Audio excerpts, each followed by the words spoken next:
Do you regret any of your behaviour or your friendship with Epstein? Now, still not. I want to start by asking about the interview itself, which is obviously right in the middle of the 3 episodes. And can you just tell me about kind of how you went about filming that and trying to find the drama in something which presumably most people watching the show will have seen already? Well, I suppose the thing I remember most about when we came to film the interview portion, we did it over 2 days, but the bulk of it we did in one day. And of course, it was the main, well, the only bit apart from the pre-interview bit where Ruth and I got to work together. You know, you sort of think of this as being all about Andrew and Emily, but actually Ruth and I only got to work together on that bit. And we had put so much work into it, you know, the research and the studying of it and the talking about it. So it felt like the stakes were very high, and knowing that the interview itself is the kind of heart of the piece, and so much comes out of that. It's about building up to it and then about the aftermath. So the stakes were very high, and Ruth and I had felt that given that in the piece itself that the interview sort of gets chopped up, you know, we see different bits of it at different points. We felt that we wanted, in order to try and get to what was going on underneath for them, you know, and what the kind of dance between them was, we wanted to get as much of a run on it as possible. So the first few times we did any filming on the interview, each take was about 19, 20 minutes long. So those are, for anyone who doesn't know how the process works, that's incredibly long for a take. It's more like doing a play. And so it was kind of, there was a real crackle in the air when we were doing it, and it was thrilling. It was exhausting. By the time we finished each take, you're like, oh my God, it was like having come off stage doing a play. But it was an amazing, I will never forget what it was like doing those early takes of that. Yeah. It was like, you know, doing a performance, not just for the TV show, you've got all your other characters and actors around you watching too, who are playing the other parts, of course. But so it felt like you're performing for everyone in that room. So it felt like a sort of theatrical performance within a TV show that we're doing. It was thrilling, and it was like, and like Michael said, it's the kind of pivotal moment. It's what the whole show is about. So we had the pressure on that to sort of get it right, to find the drama in it, to sort of land those beats. But we came off both exhilarated because it was really fun to do, and it was really meaty, and Michael's extraordinary to work opposite. And so it was brilliant those few days. I was wondering how you went about preparing Ruth for becoming Emily Maitlis, since she's a producer. Did you have a chance to spend, you know, much time with her? Did you Yes, I followed her around.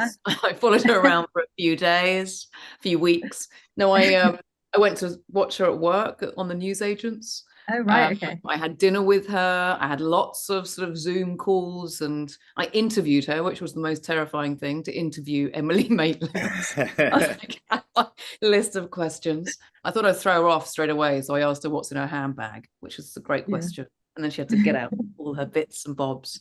But it was great. She's a wonderfully generous woman who wanted to be part of it and wanted to share her experiences, and it takes a lot of trust to do that. Actually, it takes an enormous amount on her side to trust me with taking the essence of her and finding, you know, parts of her that I can bring into this character. I mean, essentially, I've created a version of Emily. It's not her. It's a sort of combination of what Jeremy's written, what Julian's directed, and what I've brought to it, and what Emily's given us. But she was very generous with her time and energy, and yeah, it was invaluable what I got from her. Yeah. And of course, I was invited into Buckingham Palace. I spent a lot of time with Andrew and his family. It was a very similar experience. I mean, I was going to ask, because it's obviously not your first time being in a drama about a royal scandal, or even you played quite a lot of real people. How did you find getting into Prince Andrew's shoes compared to those experiences? Well, of course, I mean, having done Frost Nixon, it was swapped. I was in the other chair this time of an interview. I mean, one of the big challenges of playing this particular character is that at the heart of it is a mystery. We don't know what happened or didn't happen. You know, I think everyone has quite strong feelings or instincts or opinions about that, but we don't actually know. And there's been no court case, you know, in respect to Prince Andrew's role in things. So that was quite challenging, really. I did all the work that I would normally do, which is, just watching everything I can and reading everything I can about the person. And, you end up talking to certain people who might have some kind of insight and all that kind of stuff. But then at the heart of it, I had to make certain choices about what in my version of events, or at least to the point where it helped me tell this story as well as I possibly could and serve what Jeremy had written as well as I could. I had to make some choices about specifically what this version of the character had done or didn't do. So I had to decide that. Now, obviously, I'm not going to tell anyone what I decided because that would influence how people watched it. But I had to try and be true to the scripts, which are ambiguous. I mean, there is an ambiguity there about what happened or didn't happen. So I had to make sure that the way I played the character served that, whilst at the same time served me as an actor by being very definite about what I know happened or didn't happen for me. So that was a big challenge that is very different to a lot of the other characters I've played who are based on real people, where there isn't that same kind of, there's always mystery, there's always ambiguity, but in a quite different way to the way there was with this. And when the first filming pictures came out of both of you, there was a lot of commentary about how much you both looked like the characters. I was wondering if you could just talk me through kind of the hair and makeup. I don't know if either of you were wearing prosthetics. Ruth, I'm guessing you were wearing contact lenses, kind of what that side of it entailed. No prosthetics, but I had a lovely blonde wig, which I loved wearing, I have to say. As soon as I put on that blonde wig, put on my brown contact lenses. Yeah. My blue nails. The rollers. I love, and the rollers. No, I loved playing her. I think she's such an extraordinary, charismatic, fun character and personality.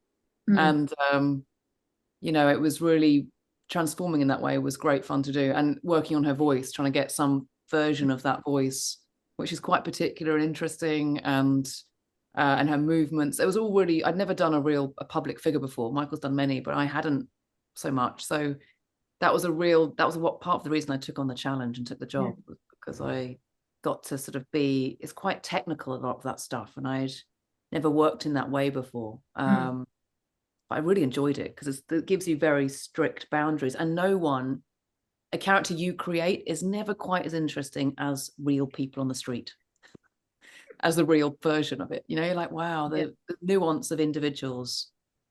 I could never really come up with that myself. Yeah. So having Emily there as a blueprint for that was really, it was really exciting and brilliant to do.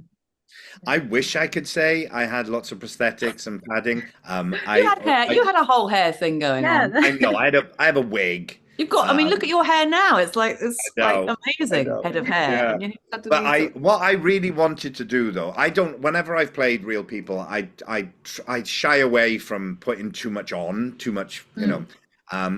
because I think one of the dangers with that is that, especially if you're known for other things as well, then I think for an audience, it certainly happens to me when I watch stuff, there's a weird thing that happens, like that picture, is it a vase or is it two faces looking at each other? There's a weird thing that can happen where you sort of see the actor and you see all the stuff that's been stuck on. You can only be aware of what's been added.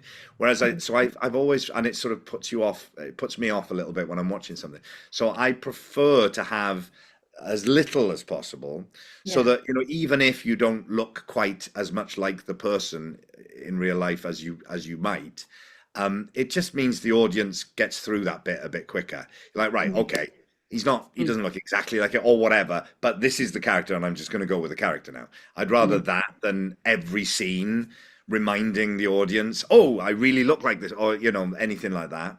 So, but the one thing I really did want, because I felt it's part of what sort of makes my version of Andrew tick, is the kind of having looked the way he looked when he came back from the Falklands. A sort of high point of his life was he was so sexy and attractive as a man, and he was this heroic warrior coming back, and the eligible prince and all those things.